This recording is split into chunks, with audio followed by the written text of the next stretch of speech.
ہم نے stranger in town کو کے حوالے کر دیا معیشت. حفیظ شیخ صاحب میرے بڑے اچھے دوست ہیں, بہت اچھے انسان ہیں. اس ملک میں نہیں رہتے, وہ 42 سال سے نہیں رہتے ہیں. وہ اسی وقت رہتے ہیں ملک میں جب وہ وزیر بنتے ہیں. جس دن وزارت ختم ہوگی چلے جائیں گے. ان کو سسٹم کا پتہ نہیں ہے کہ یہ ڈیٹا کہاں سے آیا ہے, کیسے آتا ہے, کیا کرنا چاہیے. دوسرے گورنر اسٹیٹ بینک آئے ہیں, ان کا کوئی تجربہ ہی نہیں ہے یہاں کا. ان کو یہ بھی نہیں پتا کہ سسٹم ہمارا یہ ڈیٹا کیسے نکلتا ہے, یہ انفلیشن کا ڈیٹا کیسے کلیکٹ ہو رہا ہے. کیا یہ انفلیشن مانیٹری فنامنا ہے پاکستان میں, یا کچھ اور چیزیں ڈٹرمن کرتی ہیں. جب آپ رہیں گے پاکستان کے ڈیٹا سے کھیلیں گے, کام کریں گے, پھر آپ کو پتہ چلتا ہے. تو آپ مشکل یہ ہوا ہے کہ ایسے لوگوں کو آپ نے بٹھایا لا کر جو بڑے قابل ہیں, اس میں کوئی شک نہیں ہے. حفیظ شیخ میرا کلاس فیلو ہے, بریلینٹ اسٹوڈنٹ ہے, بoston کا پی ایچ ڈی ہے. رضا باکر صاحب بڑے اچھے یونیورسٹی سے پڑھ کر آئے ہیں وہ بھی, لیکن سسٹم کو نہیں سمجھا انہوں نے. اور اس کے بعد جو انہوں نے جو ٹریننگ لے کر وہاں سے آئے تھے وہی وہاں استعمال کیا, وداؤٹ ریئلائزنگ کہ this is a developing country. وہ ڈیولپڈ اکانومیز کے انسٹرومنٹ ہیں, ہم ڈیولپنگ کنٹریز پہ استعمال کر رہے ہیں. اس کی وجہ سے چیزیں خراب ہو گئی ہیں. جب خراب ہوتی ہیں تو پرائم منسٹر کو وہ خراب والی باتیں نہیں بتاتے, وہ صرف اتنی ہی بتاتے ہیں کہ پرائم منسٹر خوش ہو جائے اور ہماری تعریف بھی کرتے رہے. وہ ملک کے اندر بھی تعریف کرتے ہیں, ملک کے باہر بھی تعریف کرتے ہیں. ان کا کام چل رہا ہے. اچھا, یہ کام ان کا تو چل رہا ہے, لیکن ڈاکٹر صاحب لوگ تو مر گئے بیچارے. چیخو پکار اتنی ہے, کسی آدمی کا حال پوچھیں اتنا پریشان ہے اور سمجھ میں نہیں آتا کہ آگے کیا ہوگا. ایک بڑا ابھی کرنٹلی ایک بحران چینی کا, آٹے کا, اور ایک عجیب و غریب قسم کی کہانی پن پوائنٹ کرنے کے لیے کوئی کمیٹیاں بھی بن رہی ہیں. عام لوگ یہ کہتے ہیں کہ بس کمیٹی پہ آ گئی ہے, اب یہ پتہ نہیں کب نکلے گی, سال کے بعد نکلے گی. کسی چیز کو پاکستان میں دبانا ہو تو کمیٹی بنا کے اس کو بھول جائیں. یہ آپ کا کیا خیال ہے, آپ کی رائے میں یہ جو آٹے اور چینی کا بحران پیدا ہوا, کون لوگ اس میں مین کلپریٹ ہیں؟ کوئی غلط پالیسی ہے یا ظاہر جو شوگر انڈسٹری کے جو لوگ ہیں وہ ہیں, کوئی بیچ میں کوئی آفیسر ہیں, کیا ہوا کیا یہ؟ دیکھیں, میں بہت 11 سال تک میں نے ان چیزوں کو ڈیل کیا ہے منسٹری میں, 11 ایئرس. سب سے بہترین فورم ہے economic coordination committee of the cabinet, جس کو ہم ECC کہتے ہیں. ڈے ٹو ڈے جو پالیسیز جو ہیں اسی فورم پہ لیا جاتا ہے. اس کا ایک پہلا ایجنڈا آئٹم ہوا کرتا تھا جس میں ہمارے زمانے میں, جس کو ہم کہتے تھے اسٹاک پوزیشن کو ریویو کرنا اور پرائس سچویشن کو ریویو کرنا. اسٹاک پوزیشن جو ہے وہ NLC کے افسران ہمیں بتاتے تھے آ کر, اور پرائس سچویشن جو ہے وہ پاکستان بیورو آف اسٹیٹسٹکس کے جو افسران ہیں وہ آ کے دیتے تھے کہ قیمتوں کی کیا صورتحال ہے. جو NLC کے لوگ تھے وہ ہمیں بالکل بتاتے تھے کہ اس وقت آٹے, چینی, دال اور ایون پیٹرولیم پروڈکٹ اس کی کیا پوزیشن ہے, کتنے ڈیمانڈ ہے, کوئی شارٹیج تو نہیں ہونے والا ہے. تو آپ کو بہت پہلے وہ تمام چیزوں کا پتہ چل جاتا تھا اور آپ اسی وقت ایکشن لے لیتے تھے. حفیظ شیخ صاحب کے زمانے میں یہ ختم ہو گیا. وہ ریویوز جو ہوتا تھا ایجنڈا آئٹم نمبر 1 وہ ختم ہو گیا. تو جب چیزیں سر پر آ کے پڑ گئے, ختم کیوں ہوا؟ ٹھیک ہے, اب وہ نا تجربہ کاری کہوں گا نا, میں یہی کہوں گا نا. بھئی آپ اگر اس ملک پر رہیں, کام کریں, تو آپ کو پتہ چلے نا کہ ECC کے پلیٹ فارم کیا ہے, یہاں پر کیا ہوتا رہا ہے. دیکھیں, انسٹیٹیوشنل میموری جو ہے یہ بہت اہم چیز ہوتی ہے کسی بھی حکومت کے لیے. تو وہ جب نہیں ہو رہا ہے, آج میں ہمیشہ پوچھتا رہتا ہوں کہ بھئی ابھی بھی شروع کیا ہے, کہتے ہیں کہ ابھی تک نہیں شروع کیا ہے, کہ بھئی ریویو تو کرو چیزوں کو. میں اس لیے میرا سب سے پہلا ایک سجیشن ہے اس حکومت, اس پلیٹ فارم سے, کہ خدا کے واسطے ECC میں ایجنڈا آئٹم نمبر 1 ضرور وہ دوبارہ شروع کریں, تاکہ ہمیں وقت سے پہلے ایشوز کا پتہ چل جائے. اور میں یہاں سجیسٹ کروں گا کہ حالات کی نزاکت کو سامنے رکھتے ہوئے کہ پرائم منسٹر صاحب کیبنٹ کی میٹنگ بڑے ریگولر کر رہے ہیں.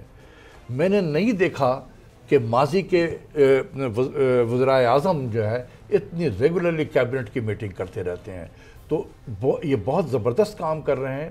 ان کو چاہیے کہ ایجنڈا نمبر 1 آئٹم جو ہے وہ یہی چیزوں ہوں, اسٹاک پوزیشن اور پرائس سچویشن جو ہے یہ کیبنٹ کے میں یہ ریویو ہونا چاہیے, اور اس میں چاروں صوبوں کے چیف سیکرٹری بھی موجود ہوں اس ایجنڈا آئٹم کے لیے, تاکہ جب ان کو بتا دیا جائے, ڈائریکشن پرائم منسٹر دے دیں صوبوں کی چیف سیکرٹری کو کہ آپ اپنے اپنے صوبے میں اس چیز کو آپ نے نظر رکھنی ہے.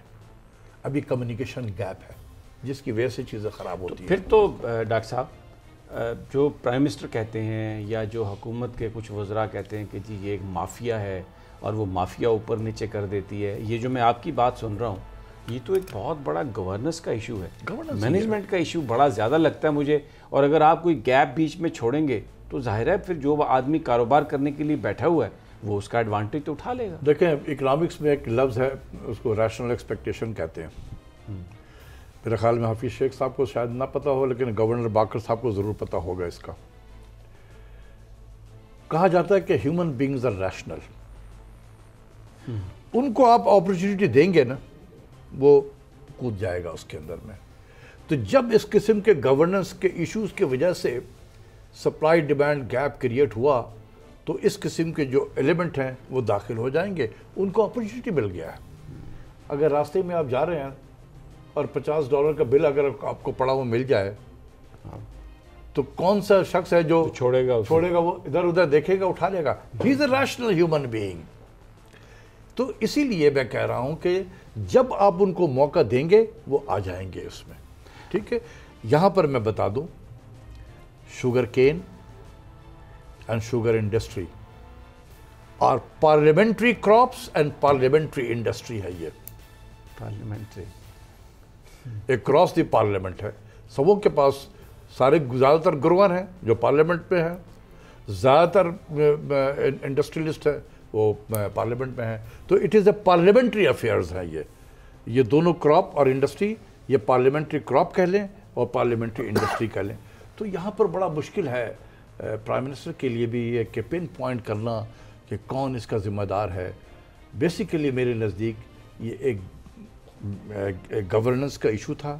کیلکولیشن میں غلطی ہوئی ہے, اور جب کیلکولیشن میں غلطی ہو اور پھر سر پہ آ کے پڑ جائے تو پھر بیڈ گورننس شروع ہو جاتی ہے, اور پھر وہاں پر اس قسم کے انسکروپلس ایلیمنٹ جو ہیں وہ داخل ہوتے ہیں اور اپنا کام کرتے ہیں. میں اشتہار ایک ٹی وی پہ دیکھ رہا تھا شوگر انڈسٹری کی طرف سے, جس میں وہ کچھ ایسے فگرز دے رہے تھے اور وہ کہہ رہے تھے کہ یہ جو چینی کی قیمت بڑھی ہے اس سے کاشتکاروں کو فائدہ ہو رہا ہے. گنا 180 روپے ہے لیکن ہم تو 260 روپے تک لے رہے ہیں پر من, اور یہ جو پاکستان میں جو چینی کی قیمتیں ہیں یہ پوری دنیا سے کم ہے. گویا وہ یہ اشتہار بھی چلا رہے تھے کہ اس کو قیمت کو اور بڑھنا چاہیے کیونکہ اس سے تو دیہی علاقوں میں لوگوں کو فائدہ ہو رہا ہے. صحیح کہہ رہے ہیں. وہ ایک اور ٹی وی کے چینل پہ میں دیکھ رہا تھا کہ ایک گروور کا بھی نمائندہ تھا وہاں پر, جو شوگر کین گرو کرتا ہے, وہ کسان کا کچھ نمائندہ تھا. وہ بالکل اس کو الٹ باتیں کر رہا تھا کہ ہم تو لٹ گئے, برباد ہو گئے. تو یہ چلتا رہے گا. یہ کاٹن میں بھی میں نے اپنے کیریئر میں دیکھا کہ جب کاٹن کا سیزن شروع ہوتا ہے نا جب تو یہ مل جو ہے کاٹن مل والے جو ہیں ٹیکسٹائل مل یہ کہتے ہیں او بمپر کراپ ہو گیا ہے. ہاں بمپر کراپ, تاکہ پرائسز ڈپریس ہو. جو گروور ہیں وہ لٹ گئے, برباد ہو گئے, سب سنڈی کھا گئی, فلاں ہو گیا, اتنا شارٹ فال ہوگا, امپورٹ کیا جائے. یہ تو یہ ایک گیم ہے جو کھیلا جاتا ہے. تو اس کو وہی سمجھے گا جنہوں نے اس کو ڈیل کیا ہوا ہے. ٹھیک ہو گیا. آپ باہر سے لا کے بٹھا دیں ایک نوبل لوریٹ کو, وہ پاگل ہو جائے گا. ایک گیم ہے ڈاکٹر صاحب کہہ رہے ہیں, اور بڑے بڑے جو کھلاڑی ہیں وہ یہ گیم, اور ڈیفینیٹلی فائدہ بھی انہی کا ہی ہوگا. عام آدمی جو بیچارہ وہ تو اس کے مقدر میں شاید پسنا ہی ہے, اور وہ پس رہا ہے. دیکھتے ہیں کب تک اس کی یہ اور ڈیل جاری رہے گی. یہاں پر ناظرین چھوٹا سا ایک وقفہ, اور واپس آتے ہیں تو دیگر مسائل پر گفتگو کریں گے.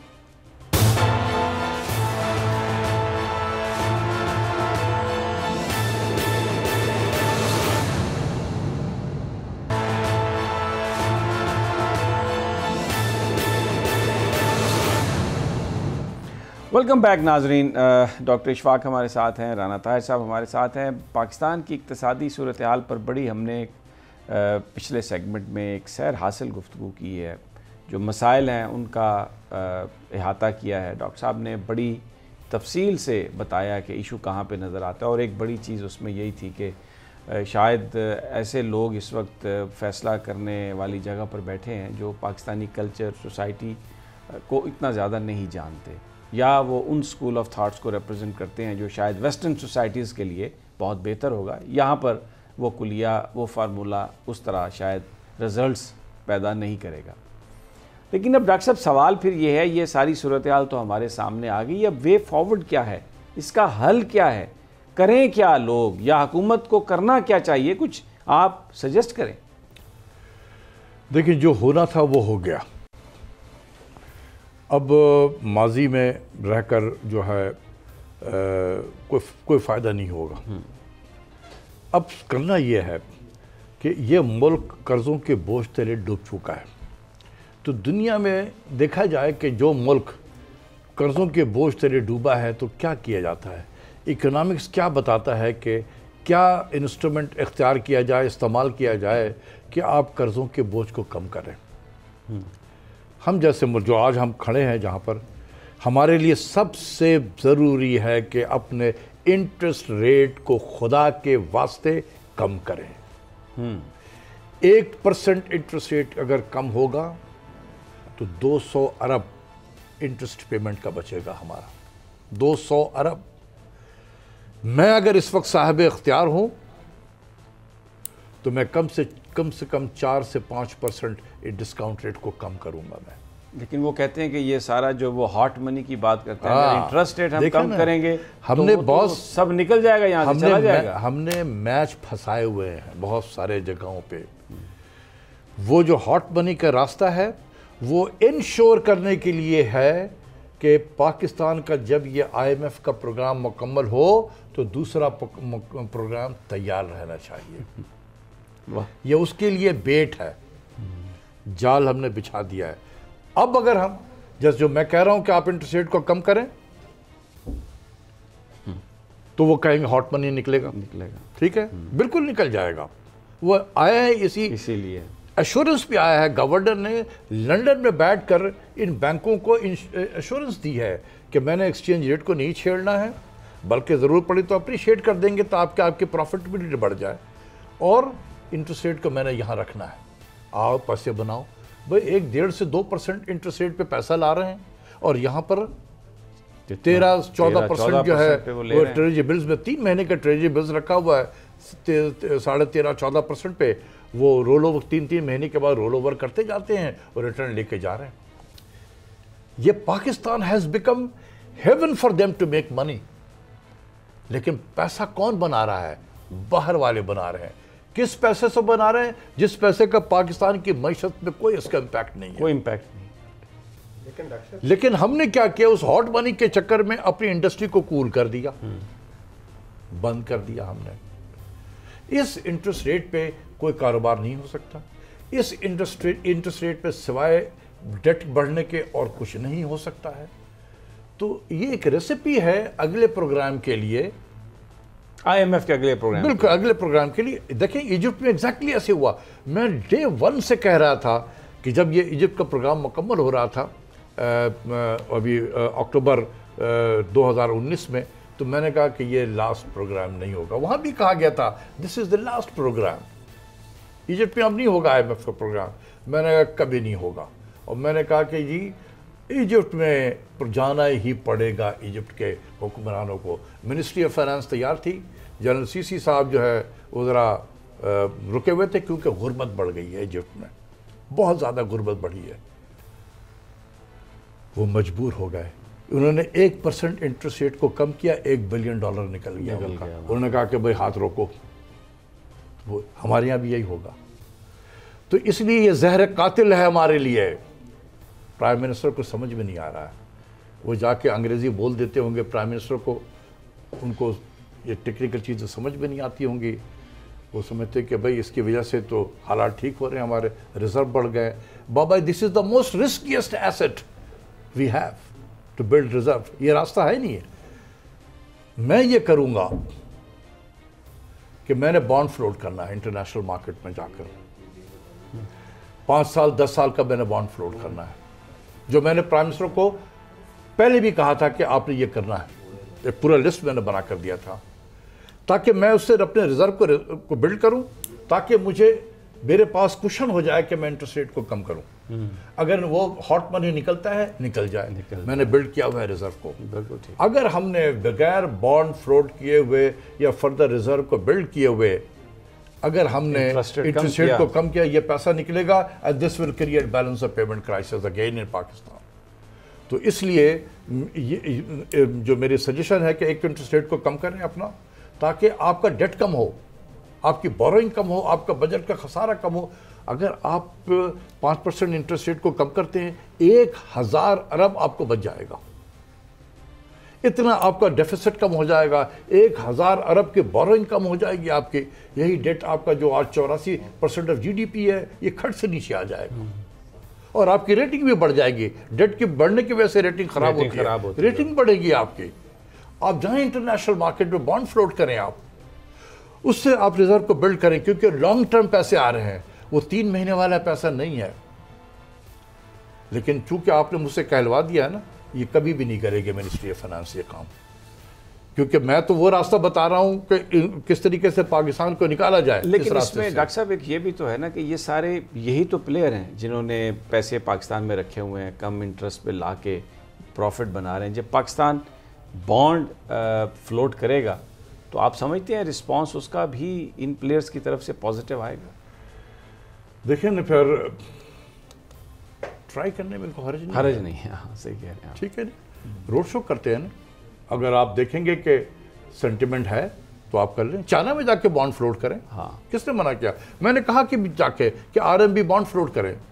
یہ چائنا کی مارکیٹ سے $2 بلین اٹھانا کوئی بڑی بات نہیں ہے, اتنے پیسے ہیں چائنیز کے پاس میں. چائنا کا ذکر کیا آپ نے, سی پیک بھی پرائم منسٹر کی پریزیڈنٹ شی سے گفتگو بھی ہوئی ہے. کچھ رپورٹس ایسے آئیں کہ ہم نے پروگرامز کو ریویو کر دیا ہے, کچھ اس کو سلو ڈاؤن کر دیا ہے. یہ آپ کے پاس کیا اطلاعات ہیں, یہ چائنا کے ساتھ جو ہم سی پیک کچھ ہوا ہے یہ سست رفتاری کا شکار؟ نظر تو آتا ہے. اچھا, اس میں کوئی شک نہیں ہے, نظر آ رہا ہے. اور یہ IMF کے پریشر, ویسٹرن پریشر کی وجہ سے ہوگا؟ جو جس کا بھی پریشر کہہ لے, ہمیں وہ الفاظ نہیں بھولنے چاہیے. Make no mistake, we will not allow IMF to lend money to Pakistan to repay Chinese debt. یہ الفاظ آپ کے بھی کانوں میں ابھی بھی زندہ ہوں گے. اور یہ ابھی ایشو ہوا ہے, یہ جو ریویو انکمپلیٹ ریویو ہے, اس میں IMF نے تو یہ بہت کہا ہے کہ آپ نے جو پیمنٹ کی ہے وہ کیوں کی ہے, اور اگلی پیمنٹ کو آپ رول اوور کریں. یہ تو اس طرح کی چیزیں تو IMF کے ساتھ چل رہی ہیں. یہ بہت زیادہ پولیٹیسائزڈ ہو گیا ہے یہ, اور IMF کا پروگرام ہمیشہ ہی پولیٹیکل ہوتا ہے, ہمیشہ ہی پولیٹیکل ہوتا ہے. میں جوزف اسٹیگنٹس ہیں, ایک بڑے ان کو نوبل انعام بھی ملا اکنامکس کا, اور وہ یہ ہارورڈ میں MIT میں ہر جگہ پڑھاتے رہے ہیں. وہ 1997 میں جب ایسٹ ایشین کرائسس ہوا تھا تو اس کا انہوں نے ذکر کیا ہے, اور وہ پھر ورلڈ بینک کے چیف اکانومسٹ بن گئے تھے. تو ان کا آرٹیکل کا ٹائٹل ہی ہے What I have learned from financial crisis an insider view. اور انہوں نے یہی ساری باتیں بتائیں جو میں آپ کو بتا رہا ہوں, کہ انہوں نے کہا کہ جی جس ملک میں بجٹ سرپلس تھا اس کو کہا گیا کہ آپ آسٹیرٹی کریں. انہوں نے کہا جی خدا کا خوف کرو, یہ کس طرح کی پالیسیز ہیں کہ وہ تو آلریڈی سرپلس لیے بیٹھا ہوا ہے, تو آپ اس کو کہہ رہے ہیں کہ آسٹیرٹی. وہ ساری اکانومی کو بٹھا دیا اس نے. یہ وہی 80 والا ماڈل جو آج چل رہا ہے, 97 میں بھی وہی چل رہا تھا. وہ حکیم کی دوا ایک ہی ہے. تو وہ کہہ رہا تھا کہ میں نے جا کے اسٹینلی فشر, جو اس وقت اس کا کلیگ تھا, MIT میں پروفیسر تھا, وہ اس وقت IMF کا ڈپٹی مینیجنگ ڈائریکٹر تھا, فرسٹ ڈپٹی مینیجنگ ڈائریکٹر. اس نے کہا کہ میں نے اپنے کلیگ سے بات کی کہ یار تم تو پروفیسر آدمی ہو, تم بتاؤ کہ یہ کیا کر رہے ہو تم. These countries are having budget surplus, اس کو کہہ رہے ہیں austerity کرو.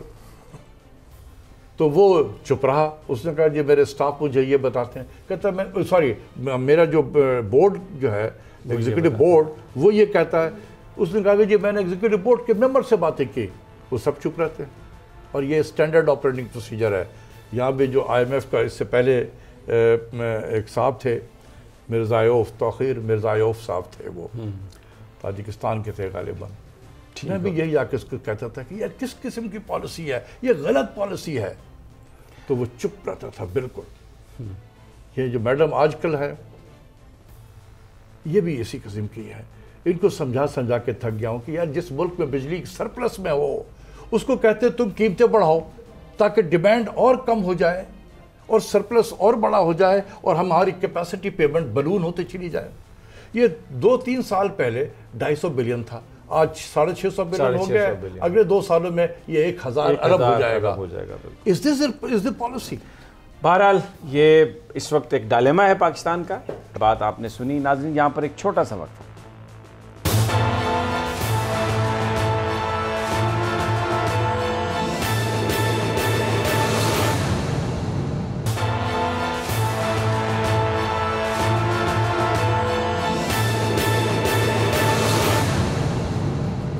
ویلکم بیک ناظرین.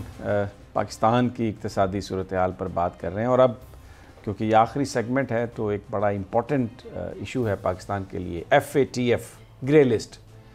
خبریں آ رہی ہیں کہ شاید 4 مہینے پاکستان کو مل گئے ہیں، ابھی گرے لسٹ میں ہی رہیں گے، بلیک لسٹ میں نہیں بھیجیں گے، لیکن وائٹ لسٹ میں بھی نہیں آ رہے. بہت سارے جو حکومتی عہدے داران ہیں، جب ان سے بات ہوتی ہے تو وہ کہتے ہیں کہ یہ FATF ایک بہت بڑی رکاوٹ ہے پاکستان میں، جو انویسٹمنٹ بیرونی نہیں ہو رہی، بڑی انویسٹمنٹ ملٹی نیشنلز کی. کیونکہ گرے لسٹ میں ہے پاکستان تو اس لیے ابھی اعتماد کی کمی ہے. ڈاکٹر صاحب پہلے تو یہ بیان فرمائیے کہ یہ جو باڈی ہے FATF، پاکستان کے لوگ بھی یہ کہتے ہیں، ہم بھی بینک میں جاتے ہیں تو نظر آتا ہے کہ اکاؤنٹ کھولنا آپریٹ کرنا بہت مشکل ہو گیا، اب اتنا آسان نہیں ہے جتنا پہلے تھا، اور جو بھی ٹرانزیکشنز ہو رہی ہیں منی کی پورا اس پہ اسٹیٹ بینک کی نظر ہے. پھر بھی پاکستان گرے لسٹ میں ہے. بہت سارے لوگ کہتے ہیں کہ یہ ایک پولیٹیکل باڈی ہے اور یہ پاکستان کو پریشر میں رکھنے کے لیے گرے لسٹ میں ابھی رکھے گا، امریکہ رکھوائے گا پاکستان کو. اور آپ کیا کہتے ہیں اس پہ؟ دیکھیں، FATF has emerged as a new instrument of hybrid war. کوئی 2 اوپینین نہیں ہے، صرف مجھے نہیں، ساری دنیا میں لوگوں کو یہی ویو ہے کہ this is the new instrument of hybrid war. یہ FATF بہت زمانے سے تھا. میں 2002-2003 سے منسٹری آف فائنانس میں جب تھا اس وقت سے یہ چل رہا تھا، اور پاکستان کا شمار ان ملکوں میں، ایشیا پیسیفک ملکوں میں ہوتا تھا جو کافی بہترین تھے. ہمارا کام، ہم نے بڑی اس میں پروگرس کی ہوئی تھی. یہ اب چونکہ ایک پولیٹیکل انسٹرومنٹ کے طور پہ استعمال ہو رہا ہے، اس لیے بڑا لائم لائٹ پہ آ گئی. دیکھیں پاکستان نے بہت کام کیا ہے اس میں. پاکستان کے ان تمام اداروں کو سلام کرنا چاہیے جنہوں نے پچھلے 1-1.5 سالوں میں اس میں، مطلب ان کی رسپانسبلٹی نہیں ہے لیکن پھر بھی وہ کام کر رہے تھے تاکہ ملک کو کم سے کم اس کرائسس سے نکالا جائے. یہ جو ایک ہائبرڈ وار کا ہم پہ جو انسٹرومنٹ کے طور پہ استعمال ہو رہا ہے، اس سے ملک کو بچایا جائے. بہت کام کیا ہم نے. ہیونگ سیڈ دس، یس پاکستان میں کمزوریاں تھیں. آپ کو اگر یاد ہو کہ یہی ملک ہے جو 2 سال پہلے وہ چھابڑی والے ٹھیلے والے کے اکاؤنٹ سے بلینز نکل رہے تھے. تو کوئی نہ کوئی سسٹم میں کمزوری تھی کہ یہ اس قسم کے لوگوں کو، مجھے پتہ نہیں ہے میرے اکاؤنٹ میں بلینز آ گیا. تو کوئی نہ کوئی کمزوری تو تھی، لیکن اب آپ کو سننے میں نہیں ملتا ہے وہ ساری چیزیں. تو ہم نے اپنے سسٹم کو بہت امپروو کیا ہے، اور میں کہتا ہوں کہ سلام ہے ان تمام اداروں کو جو اس میں کام کر رہے ہیں. صرف یہ منسٹری آف فائنانس یا اسٹیٹ بینک نہیں ہے، بہت ادارے اس میں کام کر رہے ہیں. ان کو سلام میں پیش کرتا ہوں کہ جنہوں نے پاکستان میں اتنی بہتری کی ہے. اب رہا 27 آئٹم تھے جس پہ ہمیں پروگرس شو کرنا تھا. 27 میں سے 14 جو ہیں وہ ہم نے کمپلیٹ کر لیے ہیں. انہوں نے اس کو ایکنالج بھی کر دیا ہے. 11 جو ہے وہ اس میں پارشل کمپلیشن ہے اس کی ہماری، اور 2 جو ہیں وہ جس میں ہمیں کام کرنا ہے. اس لیے یہ ٹائم ہم نے خود ان سے مانگا کہ ہمیں اور دے دیں 4 مہینے, تو یہ ہم باقی کام بھی کر لیں گے. اب وہ جو کام رہ گیا ہے وہ کیا ہے؟ وہ ہے پارلیمنٹ میں آئین سازی کرنا, قانون سازی کرنا ہے. اچھا, ٹھیک ہے نا. ہم نے ان سے کہا کہ جی یہ ہم نے کر لیا, وہ کہتے کہ نہیں, آپ کا قانون کدھر ہے اس کا. تو اب ہم نے قانون سازی کرنی ہے. تو وہ جو 11 آئٹم ہے وہ ڈیفرنٹ اسٹیجز آف قانون سازی چل رہے ہیں. کوئی اسٹینڈنگ کمیٹی میں ہے, کوئی کہیں پر ہے, کوئی کہیں پر ہے. تو اب ہمیں جو ٹائم ملا ہے اس میں کوشش یہ کرنی چاہیے کہ پارلیمنٹ سے ان تمام چیزوں کو جلد سے جلد قانون سازی ہو جائے. 2 آئٹم ایسے ہیں جس پہ کام کرنے کی ضرورت ہے, وہ ٹیم کام کرے گی اس 2 آئٹم پہ, اور انشاءاللہ 4 مہینے کے بعد جو ہے یہ ہمیں یقین ہے کہ ہم یہ by in the next 4 month یہ ساری چیزیں ہو جائیں گی. لیکن اس سے پارلیمنٹ کو بھی بڑا رول پلے کرنا ہوگا کہ اس قانون سازی کو کیا جائے. تو پاکستان کو انہوں نے کافی ایک طریقے سے اپریشیٹ کیا ہے ہماری ایفرٹ کو, کہ آپ نے جہاں پر کچھ بھی نہیں تھا وہاں بہت کچھ ہو گیا.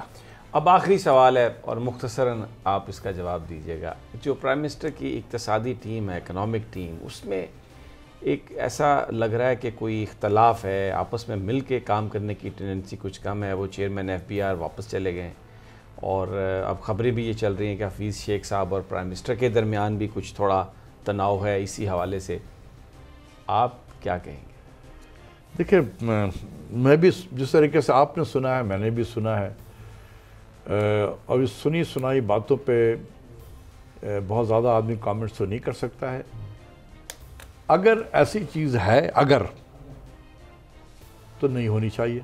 اس سے مارکیٹ میں ذرا غلط وہ امپریشن جاتا ہے, ملک کے اندر میں, ملک کے باہر میں بھی.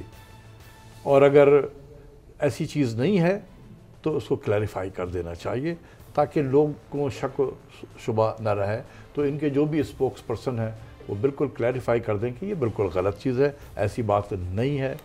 دیکھیں, پالیسی ڈفرینسز تو ہوتے رہتے ہیں کہ اگر پرائم منسٹر نے کہا کہ یہ کام کر دو, فنانس منسٹر کہتا ہے یار میرے پاس تو پیسے نہیں ہیں تو میں کہاں سے کروں گا. تو یہ چیزیں کوئی نئی چیز نہیں ہے, یہ ہوتی رہتی ہیں. تو ایک لیول آف انڈرسٹینڈنگ بھی ہونی چاہیے پرائم منسٹر میں اور ان کے فنانس منسٹر میں. اور اس کا طریقہ یہ ہے, دنیا میں دیکھا ہے کہ یہ چیزیں اس وقت نہیں ہوتی ہیں جب دونوں میں میٹنگ بڑا فریکوینٹلی ہو. اکثر دنیا میں دیکھا ہوگا کہ پرائم منسٹر بریک فاسٹ پہ فنانس منسٹر کو بلا لیتا ہے, ناشتہ بھی کر رہے ہوتے ہیں, چیزیں بھی ڈسکس کر لیتے ہیں, اور معاملات اچھے ہو جاتے ہیں. اس کا آپ کہہ رہے ہیں کہ یہاں پر بھی پرائم منسٹر صاحب کو چاہیے کہ انٹریکشن بڑھا لے. نہیں, اگر زمینی حقائق سے ناشنا ہو وزیر خزانہ تو پھر پرائم منسٹر کیا کریں؟ لیکن پھر بھی ناشتے پہ شاید وہ زمینی حقائق سے آشنا ہو بھی سکتے ہیں. ناشتہ ایک بہت اچھی چیز ہے. بہرحال دوستو, یہ تو ابھی ڈنر کا ٹائم ہے, اجازت دیجیے. آج کل پھر آپ سے ملاقات ہوگی. کل ہمارے ساتھ ہوں گے پروفیسر غنی جاوید. اجازت دیجیے, اللہ نگہبان.